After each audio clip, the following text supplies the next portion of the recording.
Hey everyone, super excited to kick off our event tonight. While we wait for folks to trickle in here, definitely sign up for a free spot or to enter to win a free spot in our upcoming investment banking boot camp. We'll mention this a little bit later tonight, but it starts on Monday and would love to have each and every one of you there. One lucky winner here on the event tonight will get a free seat in that boot camp, and everyone else will get a discount, a large discount on that boot camp just for being here tonight. So again, while you're waiting, go ahead and sign up for that. I'll send the link here in the chat. Without further ado, want to kick the time over to our awesome instructor here tonight, and excited to learn more from you. Awesome. Thanks, Nick. Hey, everyone. Thank you so much for joining tonight's webinar. My name is Akaash. I'm an investment banking coach here on Leland. I've been on the platform for a few months now and have successfully worked with several clients who are in the process of recruiting for investment banking roles, both at the analyst level as well as associates coming from MBA programs, and career switchers who are currently in accounting or other financial services roles and looking to break into the industry. So happy to maybe talk about kind of my background, my experiences, and go from there. So my quick background, I graduated from the University of Texas with a degree in finance.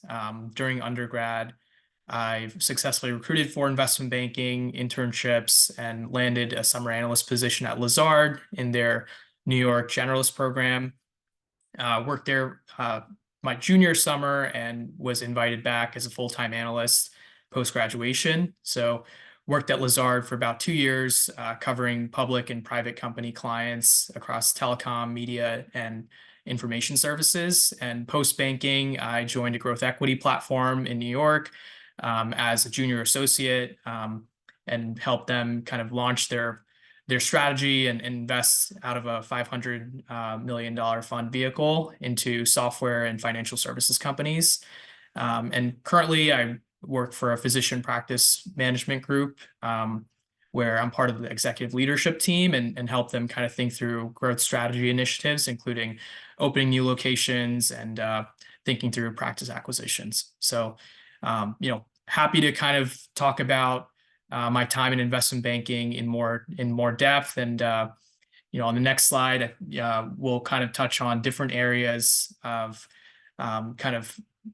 my experience at Lazard as well as in the industry and kind of my knowledge base across these different topics. So, maybe happy to touch on the analyst and associate roles, day-to-day responsibilities of a junior person at an investment bank, the internship and full-time recruiting process, networking best practices and tips, the group placement process, different types of investment banking firms that are out there, the Lazard analyst program specifically. Given my experience as an intern as well as a full-time analyst, I got a lot of questions about Lazard, so happy to talk about that, as well as the exit opportunities that kind of come up post-banking for folks that are interested. So I think we have something in the chat, but feel free to maybe drop in any questions that y'all have about investment banking, about my background, about just the industry in general, and happy to kind of get to those questions. But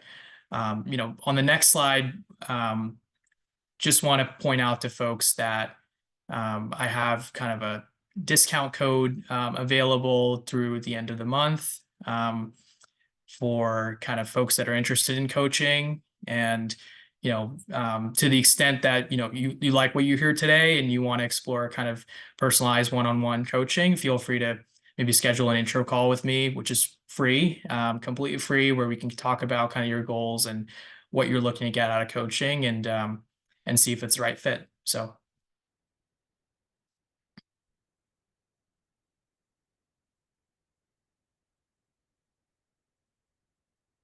while we're waiting for questions, I'll maybe talk about kind of the analyst roles and responsibilities.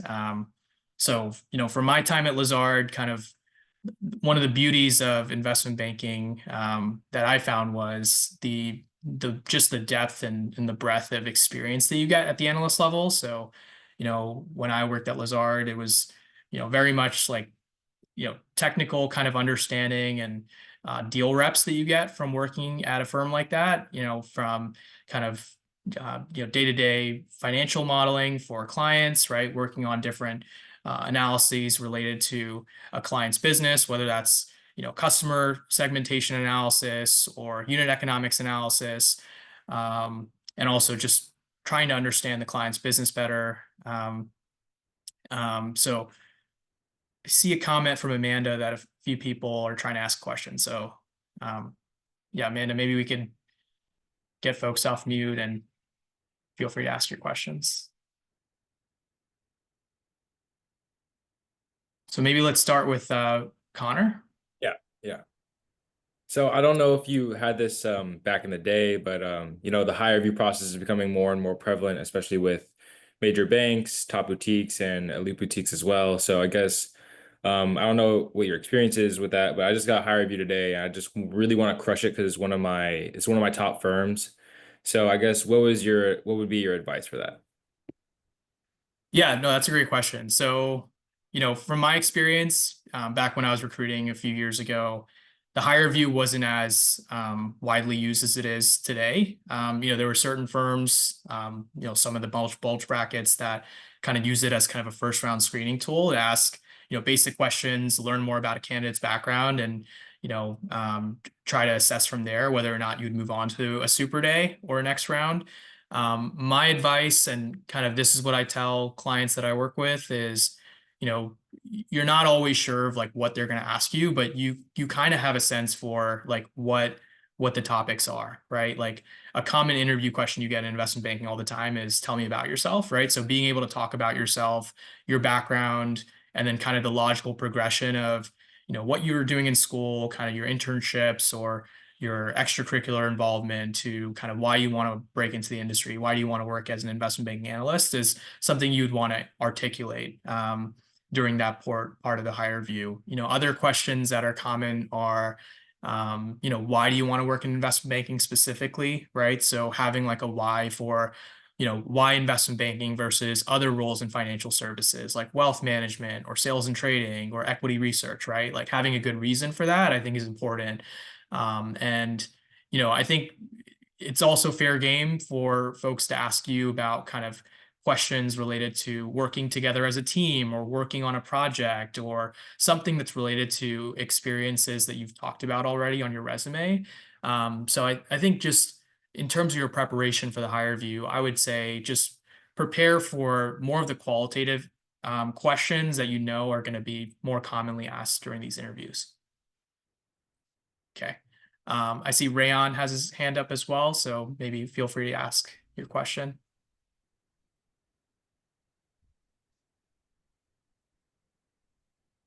Rayon, you might be on mute.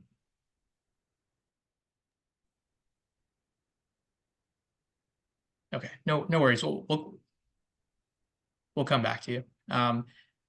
Matthew also has his hand raised, so maybe Matthew, if you want to ask your question. Hey, how's it going today? Good. How are you? I'm doing well. Thanks for asking. My question is, as someone who's been in your position, who has worked in the industry for a little bit of time now, I'm assuming, and you can tell me if I'm wrong, that you've had the opportunity to interview people before. With that experience, what would you say is one thing that particularly stood out to you about candidates that you felt like, okay, this would be a good hire. I can see this person working alongside me. That's a great question. So it probably goes to my initial point about the tell me about yourself answer. When it comes to these interviews, given how fast and competitive these processes are, especially for the summer internship, and the volume of candidates, folks tend to look very similar on paper, right? You go to a good school, you have good grades, you have the requisite internship experience that shows, hey, like, I want to work in finance. This is what I'm looking for. When it comes to things like fit and kind of the qualitative stuff of, hey, are you going to be a great person to work with as an analyst, and kind of just, are you someone that's good to get along with, right? Like, are you a team player? Those kinds of things. Like, really, you bring that across by just being more original and personable, right? Like, and by that, I'll give you some anecdotes, right? So when you talk about yourself in your introduction, don't give a generic answer for why you got interested in business or why you got interested in finance, right? Talk about something that's interesting or unique to yourself, right? Like I had and this is something that I've had one of my clients tell me was, they had a baseball card collection growing up, right? And they were a collector of baseball cards, right? And that started as a hobby and it turned into a business interest, right? Where they would flip baseball cards, and they started a sneaker business in high school, right? And then that got them really fascinated about the secondary market of, luxury goods, right? And how that evolved as a passion as they got to college to want to, work in finance, right? So something like that where, you can maybe blend in some of your hobbies and interests into kind of why did you get interested in business? How has that kind of led to your interest in finance? And then why are you here today, right? Where you can organically connect with the interviewer from that perspective and also stand out as a candidate. I hope that helps. Yeah, no, that was awesome. Thanks. Awesome. All right, so I see there's a question in the chat as well. So I'll read this question to everyone. So the question is, I'm a master's student graduating in 2025 in the UK, have no prior job experience and no internship yet. What are the skill sets you would suggest that I focus on to get into investment banking? Yeah, so I run into kind of candidates all the time that are kind of recruiting from a university position such as yourself, right, as a master's student, and kind of in the in the realm of kind of trying to get experience, don't really have an internship yet, but trying to break into the industry. The biggest thing and biggest kind of recommendation I'd give to you is really focus on getting any type of relevant experience you can, right? So if there are smaller boutique banks in the UK where you can gain deal reps and work on transactions, even if it's something that's kind of off cycle and you could do kind of an internship during school, it's kind of important to show demonstrated interest and point to things when you ultimately recruit for a full-time position that, hey, this is something I'm doing today, kind of shows my interest in the industry and wanting to work in banking. So really just finding the time, carving out the time, I think is a big thing, but also finding that opportunity. And don't feel afraid to kind of do something that's kind of a part-time internship, even if it's kind of unpaid and you have to balance it, like it's good to kind of show that on your resume. So whichever way you can kind of get internship experience in finance or at a smaller bank, I think is important to show demonstrated interest. Okay, so I see Rayon put his question in the chat. So his question is, what advice do you have to prepare for the recruiting process as a lateral hire of 2.5 years of experience? How is the technical and behavioral portion of the interview different? So that's a great question. I would say the biggest difference between recruiting for a position out of undergrad versus recruiting as a lateral is, as a lateral, especially if you're already working in a similar role or as in a tangential industry like accounting or transactions, typically they're expecting you to come in with some skill set already, right? So the interviews are more geared towards like a case study, right, where they'll give you kind of an Excel modeling test to really just try to test your understanding of the tools and skills that you're going to be using on the job, because they're typically looking for someone that's going to join the team and hit the ground running in terms of being able to produce a work product. So that's what I'd say is the biggest difference. So for my clients that are in that phase of having a couple of years of experience and trying to lateral to an elite firm, really it's focusing on that aspect of the interview of getting them really comfortable with doing kind of take-home modeling tests and case studies, how to kind of think through a sim, how to model a company's financial statements and things like that, as well as doing it from like a live format where you're given a prompt with some assumptions and they're expecting you to build a model. So okay, so see, there's a question from Nico, so I'll read this one as well. So I'm a 15-year-old student in the US, and I wanted to know what steps I need to take in order to build a strong base for future in investment banking. So Nico, that's very early to get started. That's awesome that you're already thinking about your career. What I would say to you is really focus on getting any relevant experience related to business, right? So, given you're very young, I think that's the best time to really explore your interests and your passions. So I would say find something that kind of seems like a hobby to you right now, right? Whether, you're part of a sports team or you're part of a youth group or Boy Scouts or something like that. Like, figure out a way how to blend that hobby or that passion into something related to business, right? So something that you could talk about in the future, I think is a big thing. And have fun while doing it, right? So yeah, that would be my recommendation to you. So next question from Aria. Can you give advice on the networking side of things? So how do you recommend increasing our coffee chat responses? This is a great question.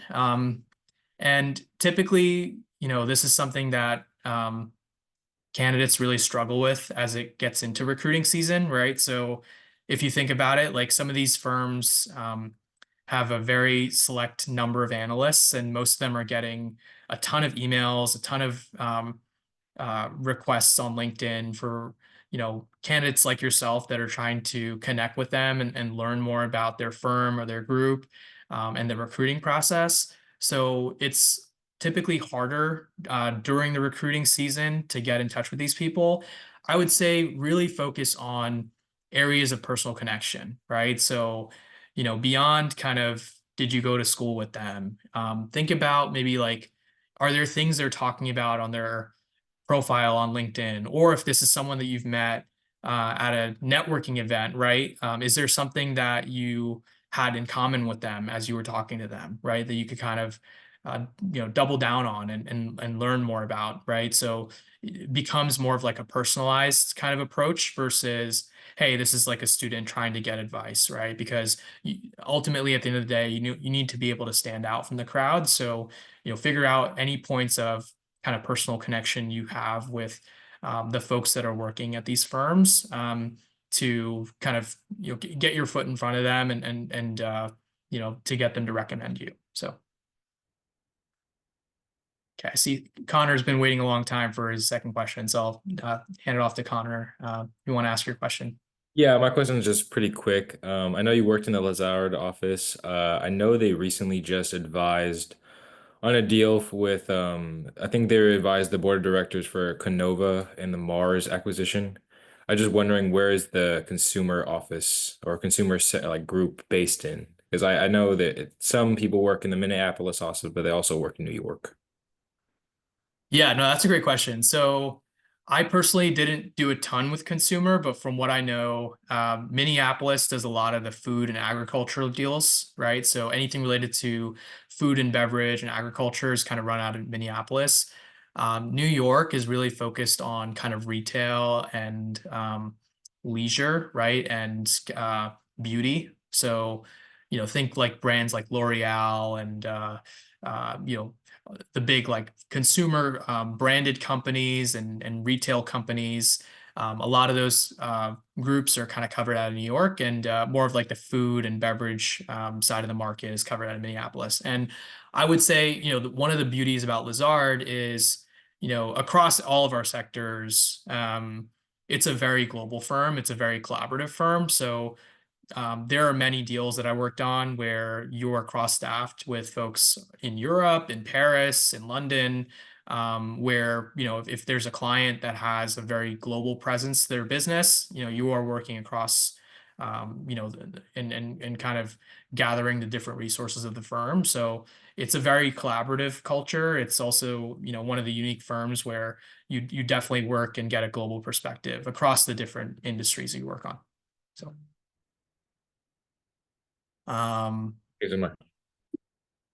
Awesome. All right. So next question is from Rayon.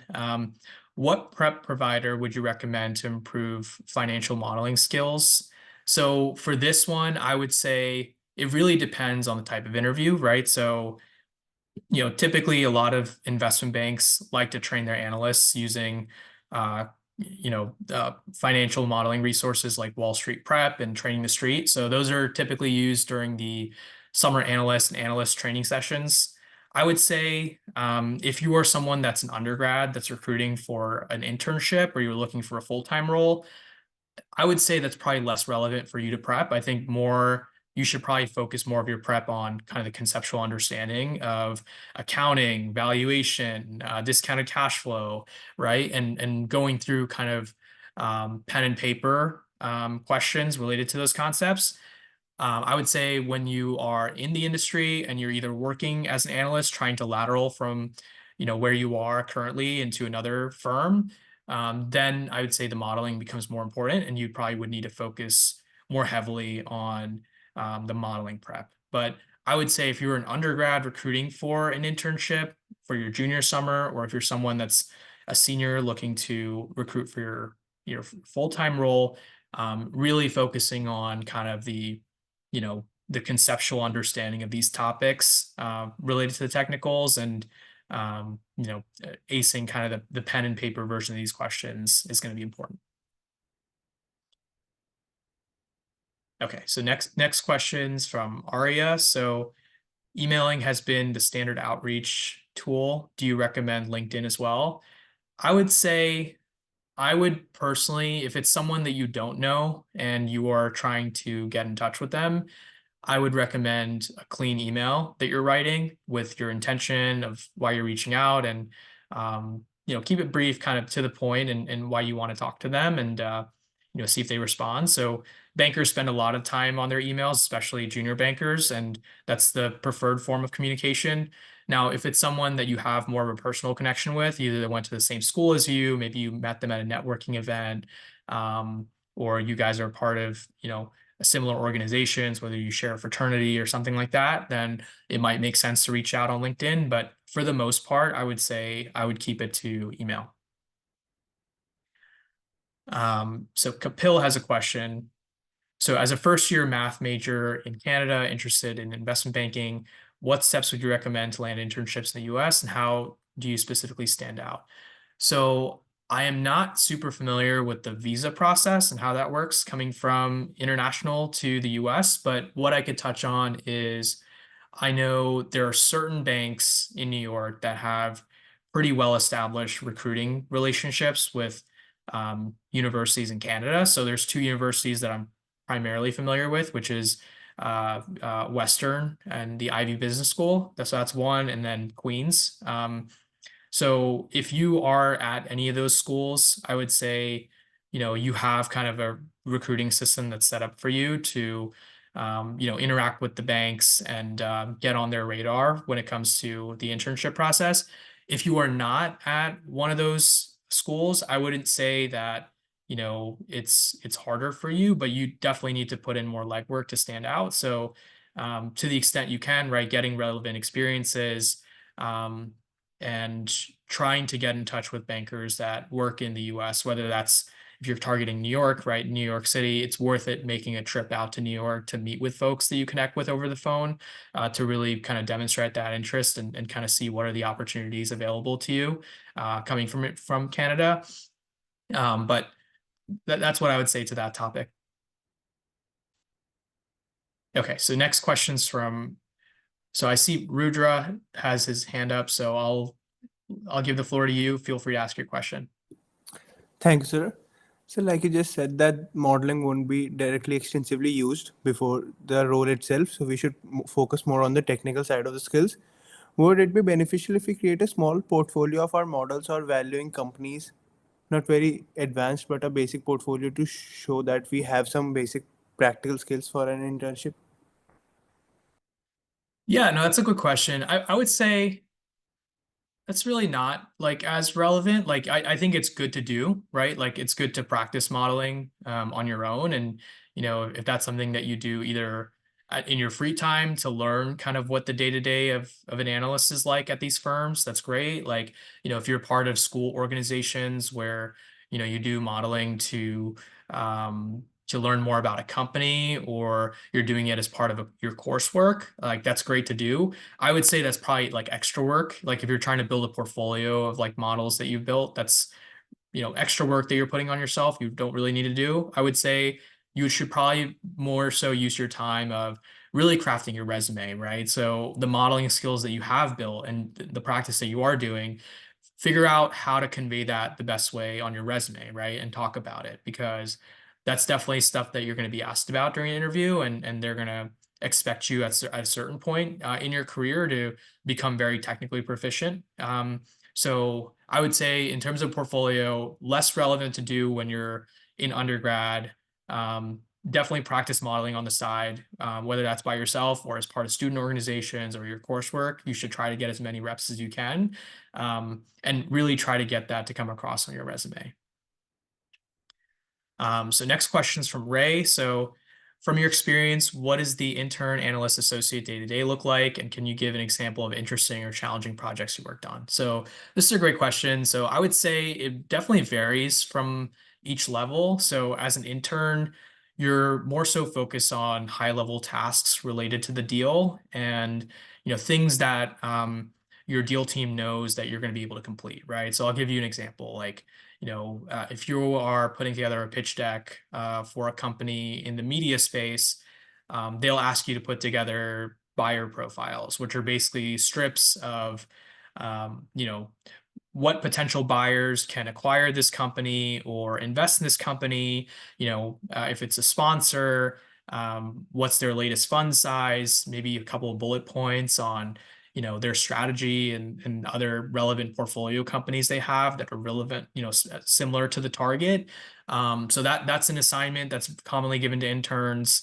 I would say at an analyst level, it's as a first year, you're focusing on kind of fundamental tasks related to the process, but also kind of building your repertoire of modeling, right? So working on everything related to a presentation for a client, right? And all the analyses that comes with that presentation. So kind of the TAM and market analysis, right? And growth rates, as well as kind of analyzing their profit and loss statements and their financials, putting together a presentation ready version, as well as kind of building an operating model, a DCF, as well as an LBO is kind of, the types of projects you'd be focused on as an analyst. But, given, your junior position in the team, you aren't really expected to kind of drive that process. It's more so kind of like learn and be reliable when you're called upon. And then as an associate, you're really relied on to be the deal quarterback and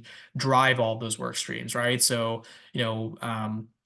when you get ready for a pitch or when you are putting together a client presentation, the associate is the one that is going to kind of drive a lot of those work streams and put together what the shell of a presentation is going to look like, what the materials are going to talk about and touch on, and be really strategic about that, as well as kind of lead all the analytical work streams and work hand in hand with the analysts.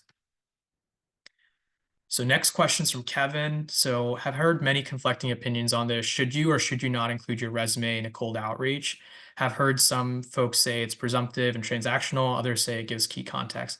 So definitely there's different opinions on this topic. I would say for folks that I work with and, in my personal experience, if it's a first time emailing someone or reaching out to someone, I never include my resume. I always try to keep it more high level and just try to connect with the person. And, to the extent you're able to, have a phone call with them or even meet them in person and, have a one-on-one conversation. And if the conversation goes well and they offer to, push you along to other folks in their bank, like then at that point, it probably makes sense to include your resume. But I would agree. Like I think like if you send across your resume on that first interaction, it definitely gives off a mixed signal, right? Of like, hey, why is this person trying to talk to me? Is it really just to, get ahead in the recruiting process or get a job? Which, obviously people know why you're reaching out, but if it's the first or one or two interactions, I would avoid kind of attaching your resume. I would really just keep it focused on their background and try to connect with the person first. Okay, so next question's from Gurman. So I'm a 2024 grad in data science and a scientist in asset management. I've been able to chat with a couple analysts, and while it was informative, I'm having trouble understanding how to get an initial interview. How should I approach this? It seems more posted roles are for people with prior experience or current undergrads. That's a great question. So, given your, career background working in asset management as a data scientist, I would say your skill set is is a great skill set. I think your background and experience is like very different than the type of skill or background that folks in banking are looking for.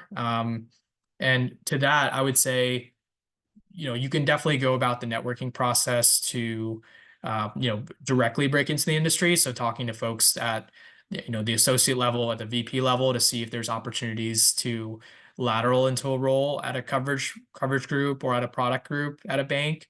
But from my experience, like typically folks that have a very different background, right? Maybe you're working in more of an operations role that's not finance related, or if you're working in data science, right, at an asset manager, like typically your skill set is more geared towards, working in trading or working at a hedge fund rather than going from that role to investment banking. So if investment banking is your ultimate goal, I would either think about kind of being very strategic with your lateral process and target, groups at firms that are known to be very technical, where they would appreciate your background, or doing more of a hard pivot and a reset and getting an MBA. So that would be my advice there.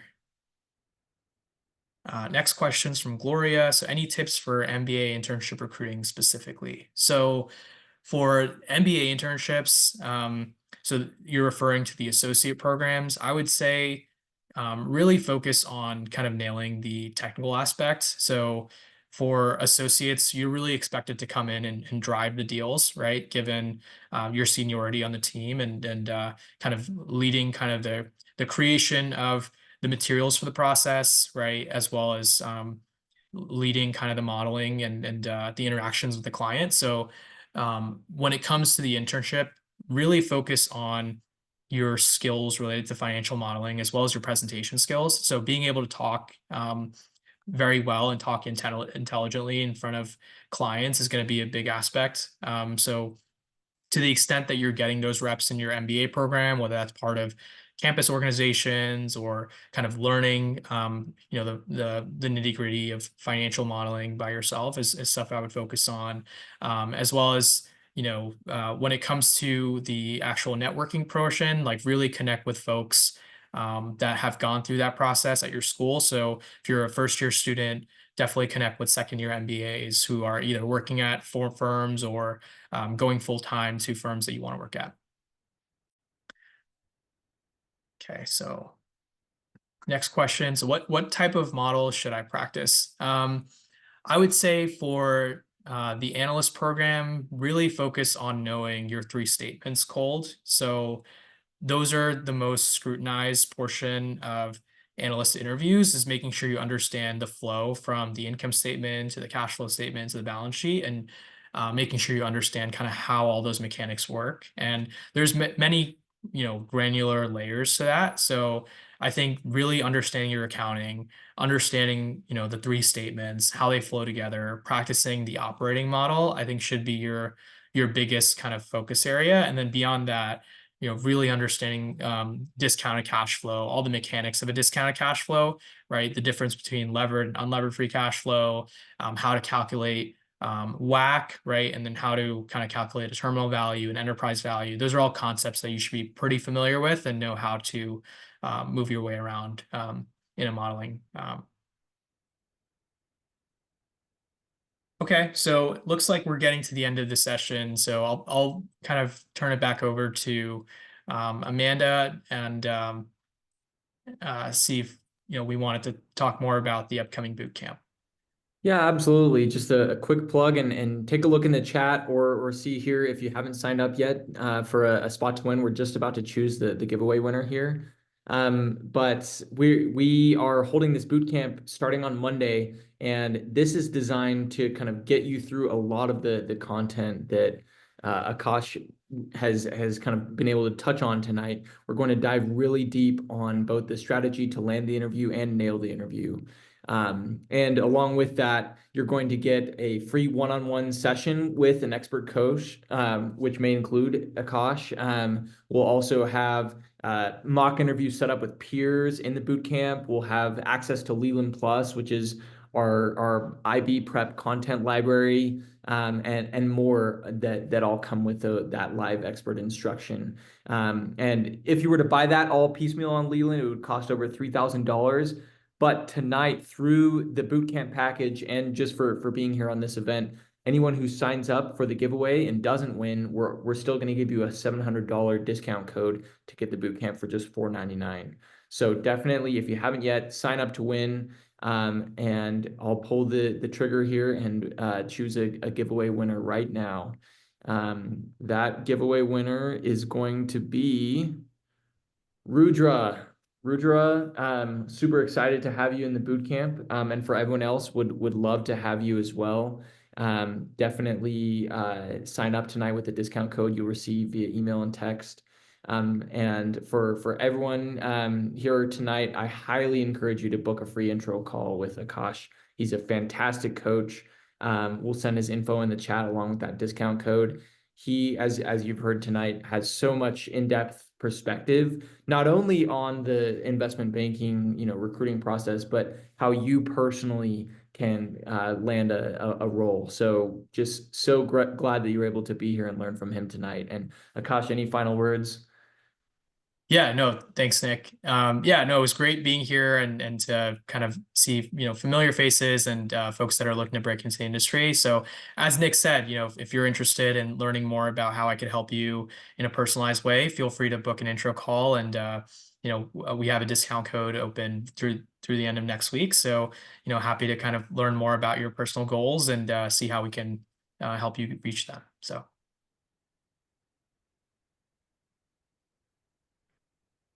Awesome. Awesome. Thanks all. Have a great evening. Thanks, everyone.